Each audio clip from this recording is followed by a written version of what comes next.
Well, good morning, good afternoon, everybody. Welcome in from across the continent. For those of you who braved the continent-wide snowstorm to be with us today, my name is Jesse. I'm here at Exploring by the Seat of Your Pants. And if you're joining us for the first time, as many of you are, we are all about bringing conservation, adventure, and science into classrooms around the world. And we do this through like 30 live, free, interactive broadcasts every single month with the coolest scientists and explorers on planet Earth. Now, all of our programs go to our YouTube channel. This one's also going to the WWF Wild Classroom YouTube channel, so you can check out like 4,000 broadcasts there anytime you're keen.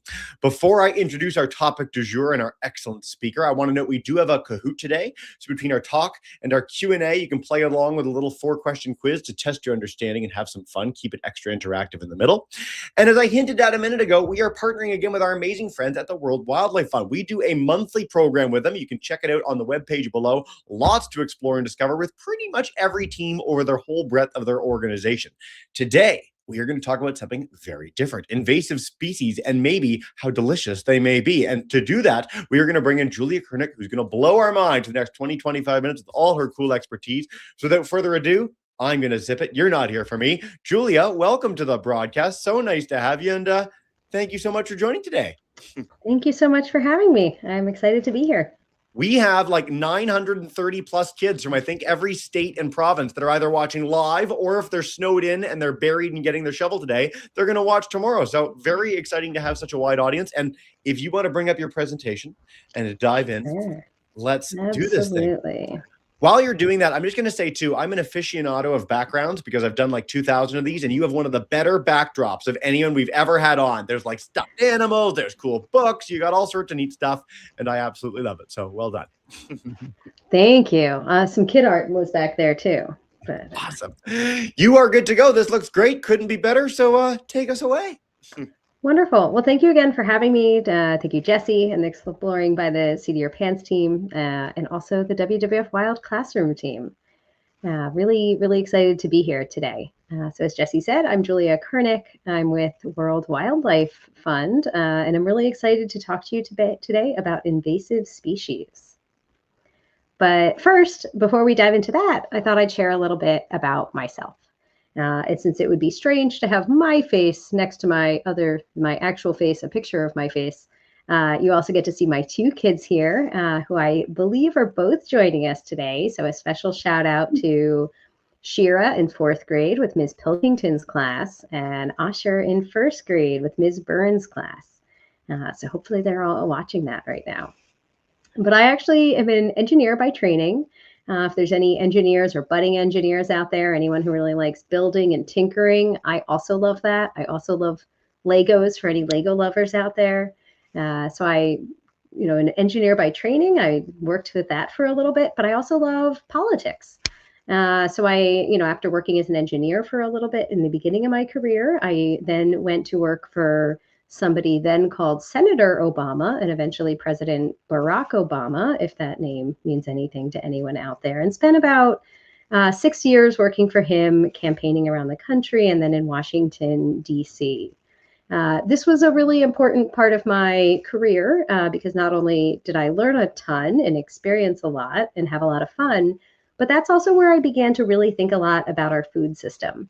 So I have always been a fan of cooking. I am certainly a fan of eating. I'm guessing there's a few other people out there who also enjoy eating. But on the campaign, I also started to see other aspects of it. People who struggled to access food, people who struggled to access healthy food. And sort of that combined with the impact of the food system on the environment sent me on the track to get here today. So after working in DC for a while, I went back to grad school. I know there's all of you are out there are students. I also love being a student, have been a student quite a lot in my life. And so I went to grad school to focus on business and food policy. I then started my own company that was actually an aquaponic company, which is a big word that basically means you grow fish and vegetables together, which is really fun. And then about 8 years ago, I joined World Wildlife Fund, where I now get to really work at a larger scale on food systems. But what do I actually do? Well, sometimes I get to go see bees, like you see me doing in this photo. But in general, I work to make our food system more environmentally friendly, more environmentally sustainable. And I specifically use sort of what's called market forces, or at the end of the day, money, what people are willing to pay for, what companies are willing to pay for to make our food system better for the environment. It is, a huge impact on it. It's actually the biggest impact that people have on the planet is, choosing the food we eat and how that food is produced. And so I work to make that better. It comes up in all different ways. I get to work on all sorts of different fun topics. I spend a lot of time on farms, which is always a lot of fun. But in this case, I have been working on a project around invasive species. And so what is an invasive species? There is a formal definition that I will read to you here, but then we'll dive into what that really means. So the formal sort of government science definition is an introduced non-native organism that spreads to a new location and causes harm to the environment, the economy, or human health. I realize that's a lot of words there, and so we're going to dig that apart a little bit. And to do that, we're going to look at how species are categorized. So first, there's something called native species. And you can see some pictures here of, this is in this case, native species depends where you are speaking from. So we have people I know from all across Canada, all across the United States right now. Your native species will vary a little bit, but some that are common in general in North America, or at least in the United States and Canada, include wild turkeys, milkweed, and the mountain pine beetle. And you can see those pictures here. But what native species really means is that it can be any organism, so a plant, an animal, but also things like fungi, like mushrooms for anyone out there, that exist in a place because they are there naturally. They grew there, they migrated there, they got there on their own, one way or another. And that can change over time. So as the climate changes, as rivers change routes, things do migrate, things move on their own. So it's not that something, just because it's native once, doesn't mean it will always be, or vice versa, but that's what a native species is. The opposite of that would be a non-native species. And a non-native species, again, can be any plant, animal, any other type of organism that lives in an area where it would not naturally exist. So it's the opposite here. It means that basically we as humans move that species into a new environment, usually on purpose, although sometimes also by accident. And that might be very much on purpose. So things that are non-native to North America include cows, dairy cows in particular here, bell peppers, and sugar. And I am guessing, if I could see you guys right now and you raised your hands, if any of you have ever eaten anything from a dairy cow, which includes milk, therefore also yogurt, ice cream, cheese, but also bell peppers or anything with sugar. I'm guessing some sugar fans out there, that you like these things. So we often bring non-native species to an area on purpose, and that can be totally fine. The next category before we get to invasives would be pests. So these are things that annoy us or we don't necessarily like. So just because something is native does not mean that we like it. And things might, whether they are a pest or not, might depend on where they are.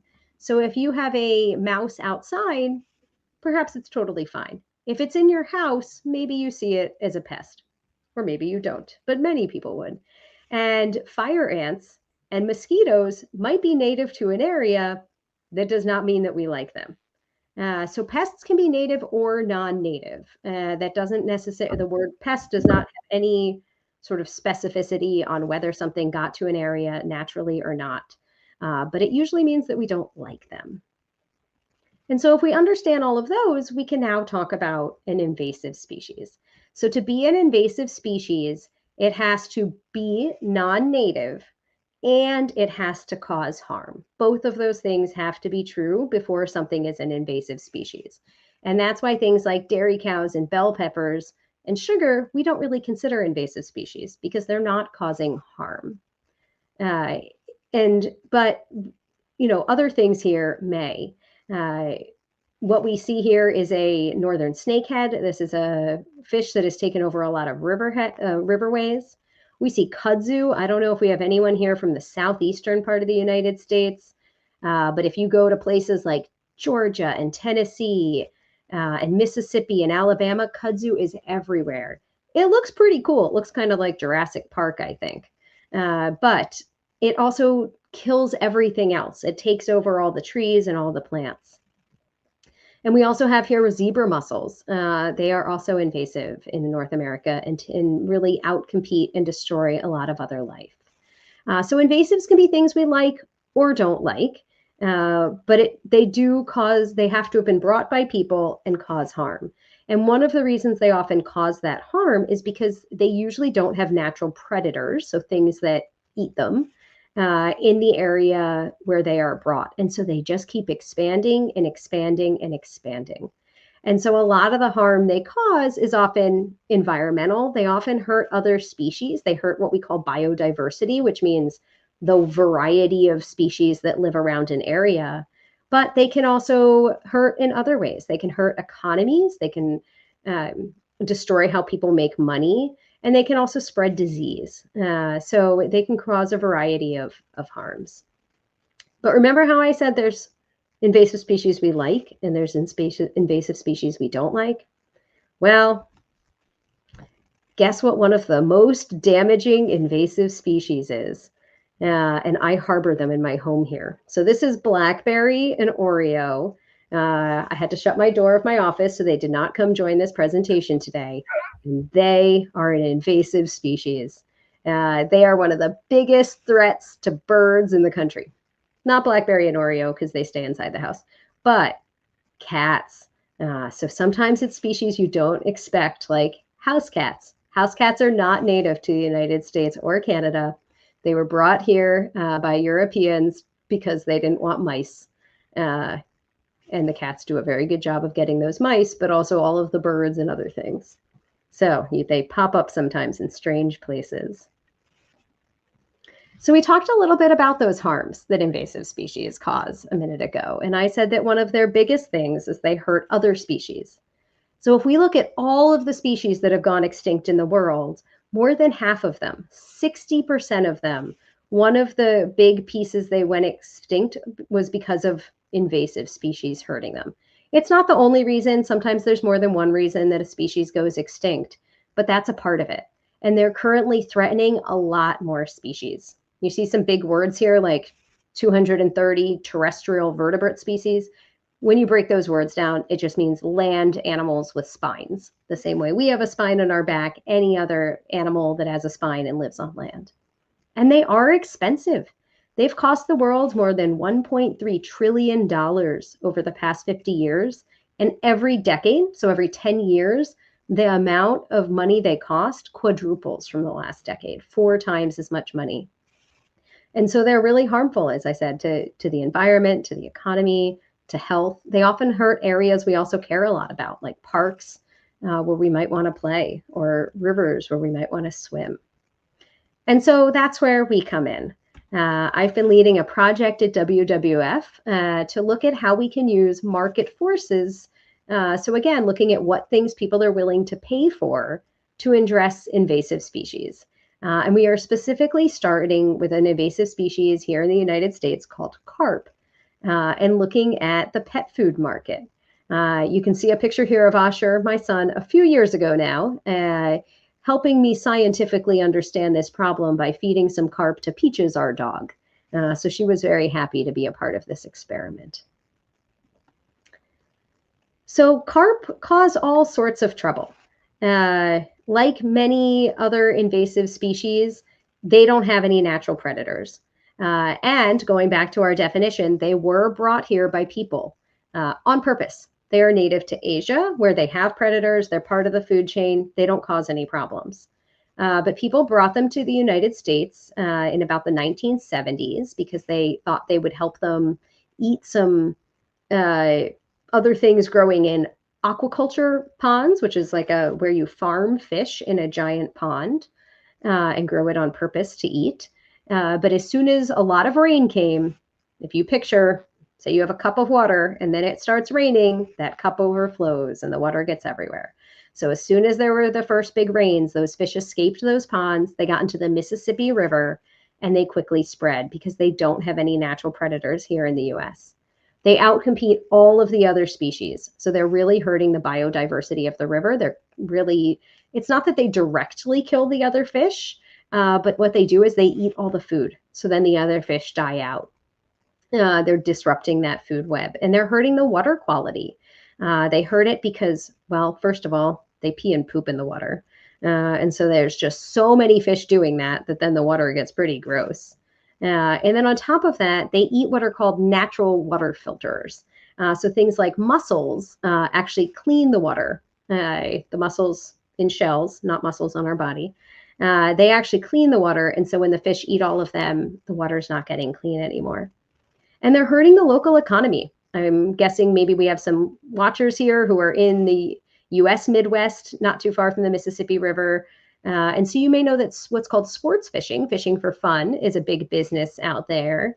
But these fish are not so much fun to catch because what happens is you can see in the pictures here that when boats approach, these fish leap out of the water. They bang into people's noses. They break their noses. They give them concussions.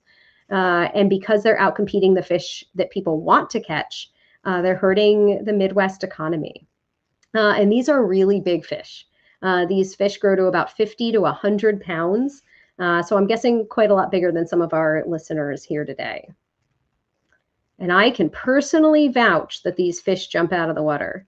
So hopefully this works. We did not pre-test the video, but I am in the middle of the boat there, sitting down in a white shirt, kind of holding a cell phone, taking a video in front of my face. Oh, no.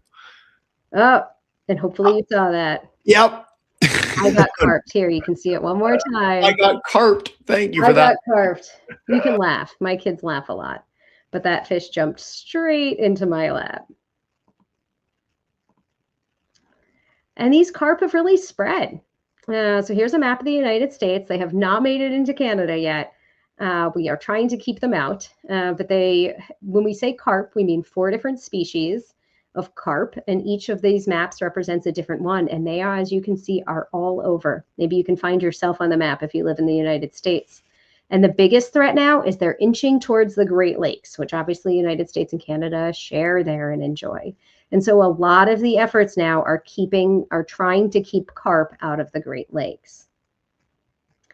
And so the way that we're doing that is we're looking at creating a pet food market. So these are entirely edible fish. They're very healthy, but they're really bony. And I'm guessing that if I could see you and ask the question, that everyone watching would agree that we don't really want to eat super bony fish. Not a big thing to do in this continent. We don't like to eat fish that are full of bones and end up in our mouth. But our best friends out there, our cats and dogs, are a lot less picky. And in fact, bones have a lot of good nutrients in them, and most pet food already makes use of things with bones. They just grind them up into that pet food, and animals enjoy them and get health benefits from it. And so that's what we're trying to do, make use of carp. And the idea being, if pet food companies are using that carp in their pet food, then more fishers will catch more carp because they can sell it to the pet food companies for money, and they'll keep catching more and more carp. And the more carp they catch, the better for the environment. And we actually looked at what would that mean if we had more of these fishers catching more carp and taking them out of the river. What would happen? Well, carp won't disappear. They cannot be what's called eradicated. We can't get rid of them in the country. There's just too many of them. And if we could get rid of them, we should just do that. So that's actually, in this case, why it makes sense to do this. But then we looked into, could we stop them from spreading further? Could we stop them getting into the Great Lakes? And the answer is yes, we could. If fishers were just sort of at a medium level catching them, we could stop them getting into the Great Lakes. We could also lower the number of carp. We could decrease how many are in the rivers. And because of that, we could increase the biodiversity. We could increase all the other good things in those rivers, the other plants and fish and other animals in the rivers. And so we could do a lot of environmental good. And so what are we doing to do this? We did that environmental research to see what is possible. I'm working with a lot of pet food companies right now to start convincing them to use this in their supply chains, to start putting it into dog and cat food.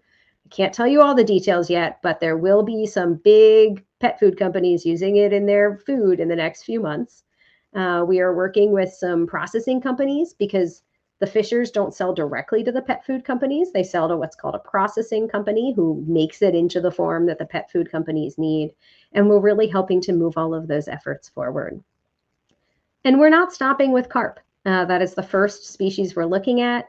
Another fun one that might be relevant to this audience is there's an effort in the Chesapeake Bay area of Maryland and Washington, D.C. and Northern Virginia that's looking at using blue catfish in schools. So blue catfish are invasive in that area, again, outcompeting everything else.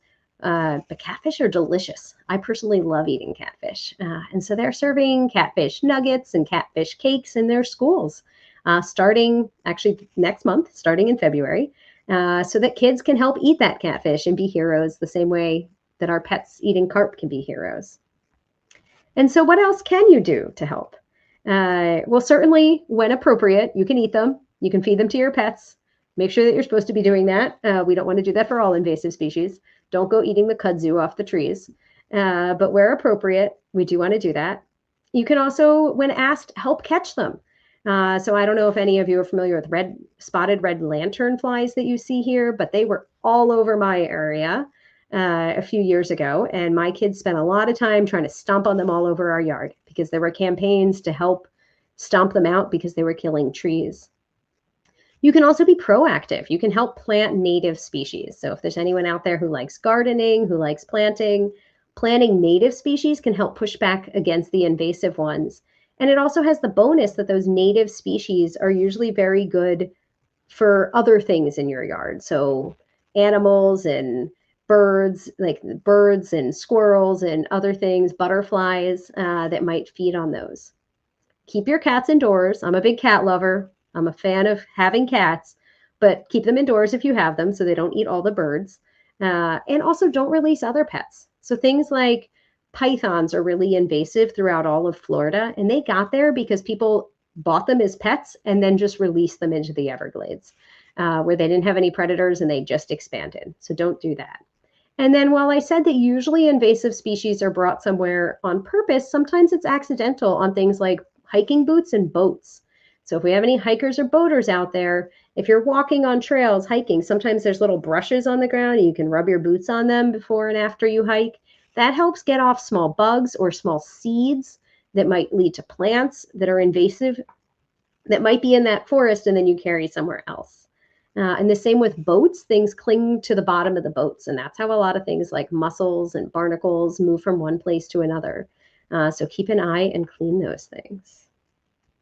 But it's been an absolute delight to speak to all of you today, and I look forward to taking questions. Thank you so much for attending. Amazing. Well, thank you so much, Julie. If you want to come out of screen share so you can see us again, we're going to dive in with our Kahoot first, and then we're going to do a big, long Q&A. I'm going to note two quick things for our classes. If you want to check out our YouTube channel, we just did Habitat Heroes with Parks Canada, all about ways that you can get stuff off your boots, your boats, everything else. An amazing program as a follow-up to this. And for those of you who you should absolutely keep your cat indoors. Your advice is the best. We had a program on recently where if people do let their cats out, or if they have cats that sort of in and out of the house, maybe half feral, 2 bells, not 1 bell, 2 bells reduces the amount of birds they can catch by like 99%. Like it's really, really well researched. So a great way to help save a lot of your feathered friends just by doing something very simple with the collar. All right, we're going to dive in with Kahoot. Julia, if you want to help us out with any of these questions as we go along, they're all taken from your talk. So what people win for being the best at Kahoot is our everlasting respect. So no pressure at all. We're going to dive in with this. The faster you answer, the more points you get if you are new to Kahoot. And we have many of our Kahoot all-time champions here today. So no pressure at all, but it's going to be like a race to the finish. I'm very excited. Great. Question 1, true or false? Pest species are always invasive. If I bring a tiger to Canada's Arctic, is it an invasive species? I picked a very specific example in that option, as opposed to this Japanese beetle that ate all my plants in my backyard in Toronto. Let's see, 32 answers in, 37. There's so many of you. I love it. So, Julie, this is a really key point. A lot of adults get this wrong, so you guys actually killed it with this one. Nice. False is correct. A thing has to take off. It has to become not only a major presence, but one that is posing threats to other things in the ecosystem that it comes into. Most species that end up in a new place just die off. They don't succeed. Thrilling Wildcat and Gleaming Hyena got 1,000. That almost never happens. You were like within a second. All right. Every species that arrives in a new area is invasive. A little bit of a change from pest invasive. This is a little bit further taking it. We're reinforcing the main concepts that we talked about at the beginning between native, pest, invasive, all these things. A lot of you got that last one right. Hopefully you nail this one too. My dog Sadie is a pest species and a bit invasive. She's coming into the broadcast and we don't want her to, but that's okay. The answer again is false. Yes, you guys are killing it. Thrilling Wildcat keeps our lead. Power Bobcat in second. We got a bunch of cats. What are ways in which invasive species can be problematic? We talked about these.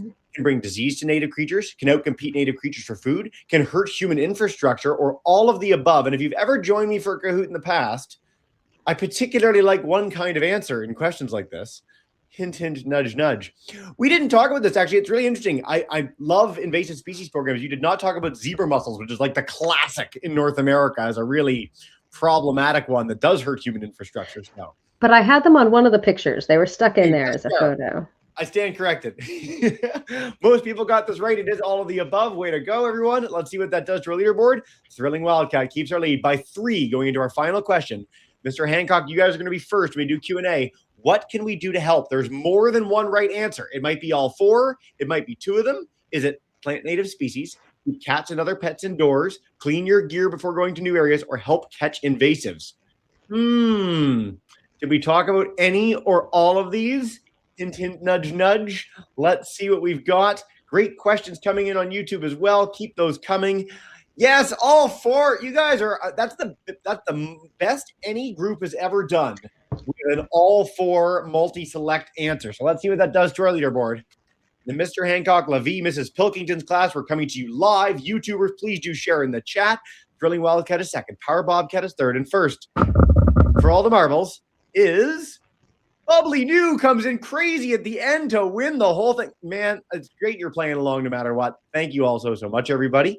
And as I said, we're going to begin with Georgetown, Mr. Hancock's class. If you want to take us away, come on in. Hey, man. Oh, buddy. Oh, there we are. Awesome. Yeah, we are.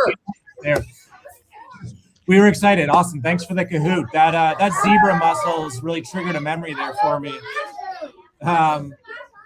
A bunch of the kids were wondering approximately how many invasive species are there in the world? Ooh, that is a good question that you might have me stumped on. I can tell you quite a lot because I did have an intern who took the 100 most harmful invasive species in the world and made a list of those and sort of categorized what we could do about different ones. So it's definitely in the hundreds, but I don't know if I have an exact number. We stumped the expert on the first question. One of the true joys of exploring by the seat of your pants.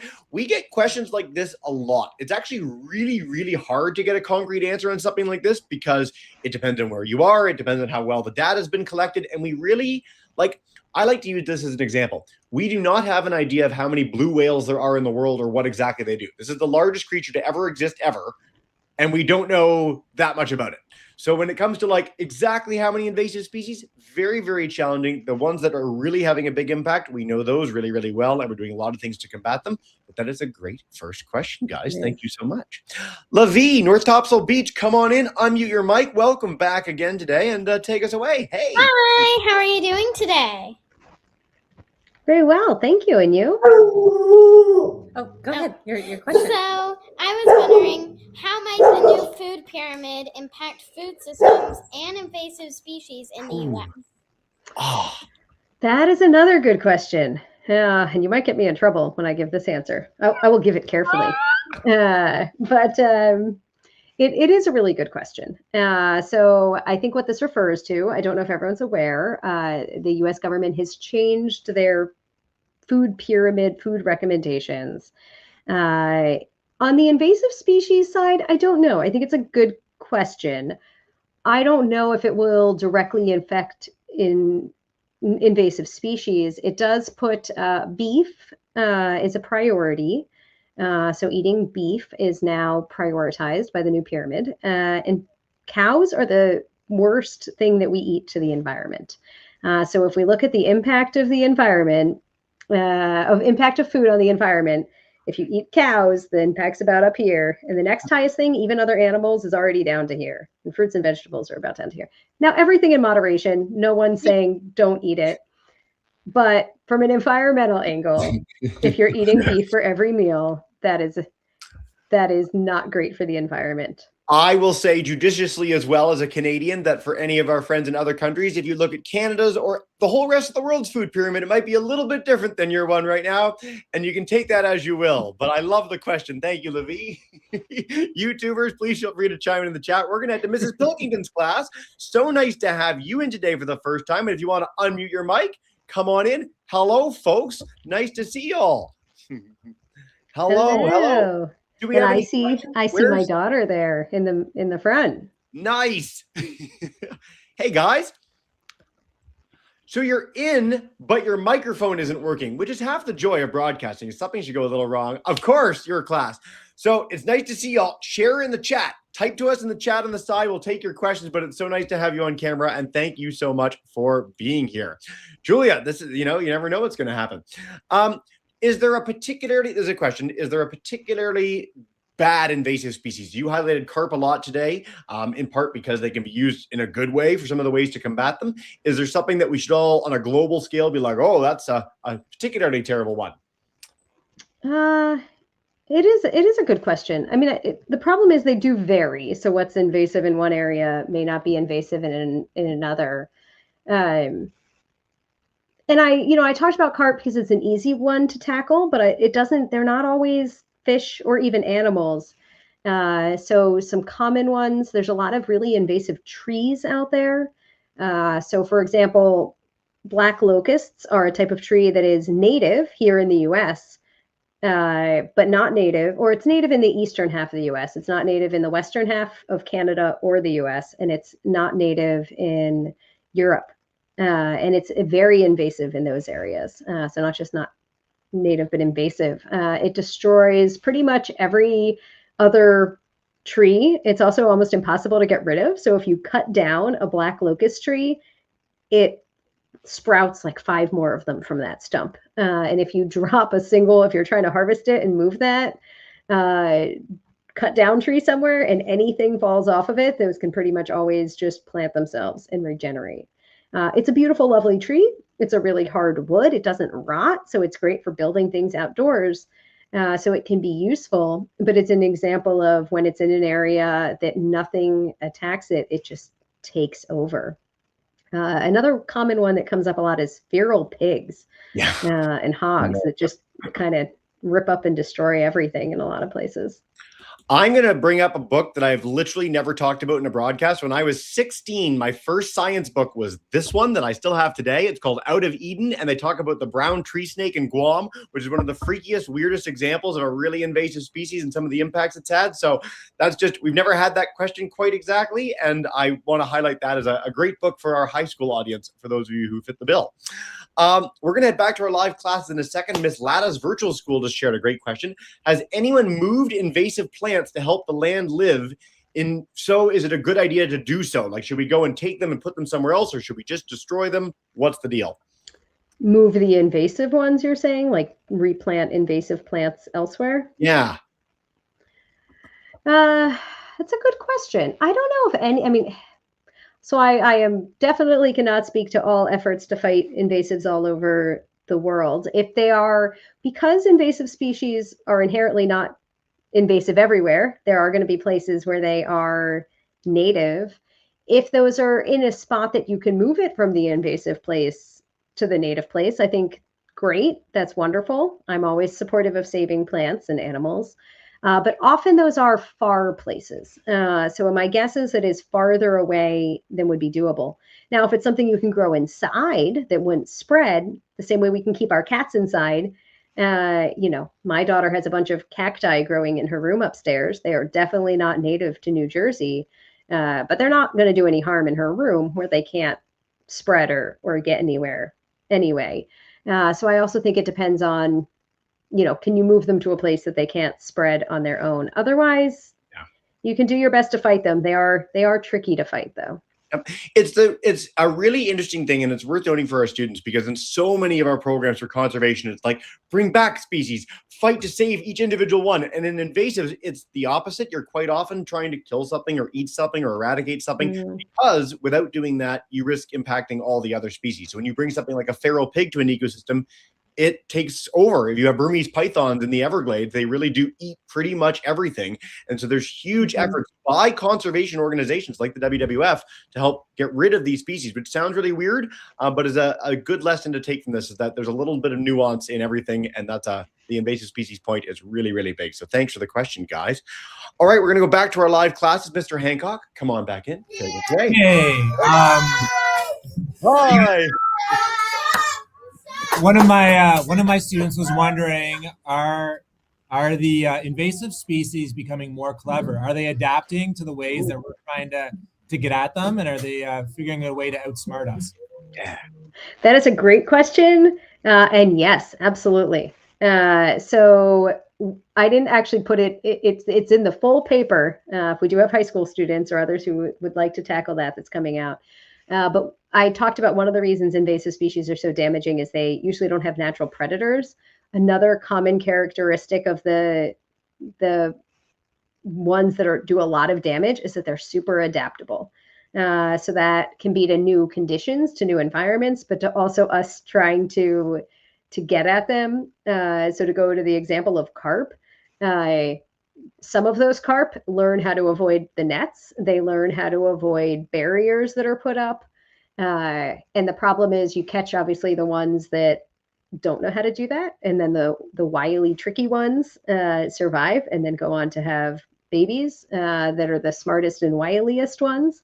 So it is tricky. You want to make sure you're not causing any unintended consequences of leading to something that you can no longer catch. So we just have to do our best to outsmart them. But maybe some of your students can help us continue to outsmart those species. Just because of the phrasing of this question, I'm going to reference something that I encourage our teachers to look up and share with their classes, which is the Great Emu War in Australia in the 1930s, which is one of the weirdest incidences in the history of man of people trying to outsmart an animal and failing absolutely miserably with all the technology at our disposal. That's your niche reference for the day, the Great Emu War. Do check it out. Lavi, we're heading back to you guys in North Carolina. Mrs. Pilkington's class, please do share in the chat. We'd love to hear from you guys as well. But North Topsail Beach, come on in. Take us away. Hi. So my other question was, well, first of all, we love WWF and we have a more leopard too. Yes. So, well, my question was, how can farmers be convinced to do more regenerative farms because some crops at least, do destroy native environments? You're right. So what that question is referring to is that different ways that you can farm that are better or worse for the environment. So there are some things called regenerative farming that are really great for soil health and for plants and biodiversity and other great things. It is tricky because a lot of those times those things are more expensive for farmers to do, or they decrease how much they can grow. And people don't pay more for them, which means that we're asking farmers to pay more to do the work without getting more for the food they grow.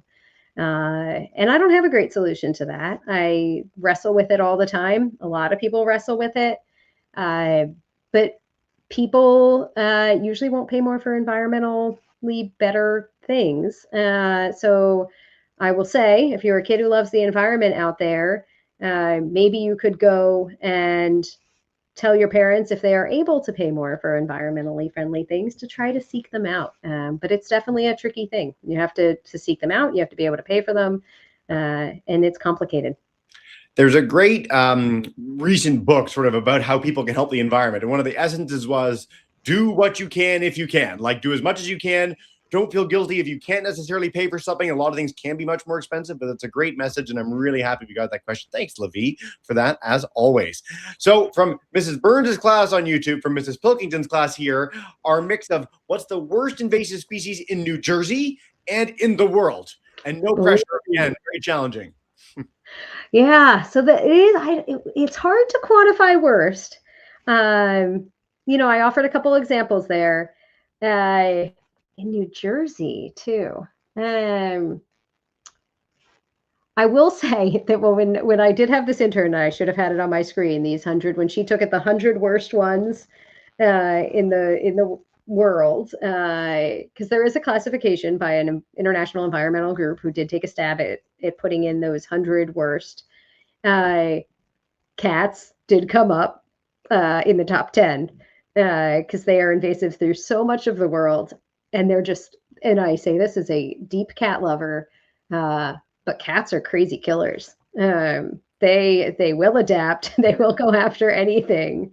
And I gave the example of birds, but Jesse was giving an example of you were mentioning something on an island, the snake on the island. Yes. So islands are often the most delicate ecosystems. And cats were brought on boats by explorers to a lot of those islands. And not only they're bad enough in places like New Jersey, when you let them outside, again, inside, wonderful. Or outside with 2 bells to that point, you can counteract that, give the birds a fighting chance. But especially on islands, and especially some really unique ones, like even the Galapagos Islands, if any of you have heard of that. When cats get off those boats, an island has a very delicate ecosystem because before people, things didn't really come on or off that island. And when we bring cats to islands, they will completely destroy all of the bird and rodent populations on the whole island. And then obviously it's a food web. So anything that was a native species that depended on those rodents or depended on those birds then also dies. So they are up there as one of the worst worldwide, as much as I say that as a cat lover. Right? Like, this is the thing, is that they're sort of like an apex predator, but made miniature, and then there's like a billion of them. Like, usually in any ecosystem, there's very few predators, but there's not enough for them to eat. So there's like a few tigers, a few lions, but cats, everyone in the brother has one, and they all love birds. Birds are like the most delicious chicken nuggets to them in the whole world, and they can eat a lot of them. It's like hundreds of billions of birds have been eaten by cats over the years. So biggest thing you can do, probably as a student in the world, is eat less meat for the environment and keep your cat indoors for saving species and saving birds. Before we wrap up, because time flies when you're having fun and we are nearing the end of the broadcast, on the note of bringing invasive species elsewhere, I also have another niche reference. You're bringing up lots of stuff for me, Julia. There's a guy, Eugene Shefflin, who literally wanted to bring all the creatures from Shakespeare to North America. So every bird, every rodent that's mentioned in Shakespeare's plays, he brought it here. And because of that, we have like 20 billion starlings. So many, many birds that we would not have otherwise. It was the most common bird in Toronto when I was a kid, all because one guy was obsessed with being an invasive species agent on their behalf. So I love these queries. You guys are amazing. Oh, Julia, we are nearing the end of the broadcast. Before we bring in all our kids to say a big thank you and farewell, is there any final message you want to leave us with about the work that you do in WWF? Well, I really appreciate everyone coming to learn about it. I will say that I point back when my boss asked me what got me into this when he was first interviewing me for this job. I said that as a little kid, and I'm going to date myself here. Teachers are going to have to explain what I'm even talking about to their students. But I saved up UPC codes off of a Cheerios cereal box, these little codes, and sent it in the mail with a stamp in an envelope. That's what we had to do in those days, to get my free book with all of those codes for something called 50 Things a Kid Can Do to Save the Earth. And I read it, and I probably annoyed my parents a lot, making them implement all of these things around our house and in our community. But there's a lot kids can do. And I can tell you firsthand that when a kid goes and nags their parents, they give in, they listen. We like to listen to our kids when we can. And so please be an advocate, go get your parents involved, get them to do all sorts of things. I think Jesse's tip on, if you want to eat a little less beef than you do now, if you have the option to do so, always great for the environment. If you can help source invasive species and catch them, keep their cats indoors or put bells on them and plant native species, all wonderful. But take a look at things like that. 50 things kids can do to save the earth as well, because maybe something else appeals to you. And you have a lot of power, even as a kid. No better message than that. And something that was literally echoed in the broadcast right before yours. Like, adults tend to ignore adults or can ignore adults. But if kids tell them something, they really listen. So I was a really annoying kid as well. I would literally walk in rooms and shut off the light while people were in it to save power. So don't be me. but you can be a little better. There's lots of amazing resources to find out how you can help on WWF's website, on their Instagram, social media pages in general. So lots to explore and discover there. And Julia, this has been so much fun. Thank you for sharing your expertise, your passion, all of it. And I can't encourage our class enough. Check out our full series. Everything's going to be on our YouTube channel. So there's so much there. And what we do to end every broadcast, I'm going to bring in all our teachers to say a big thank you and farewell. So Mr. Hancock Levy, Mrs. Pilkington's class. you. Thank you so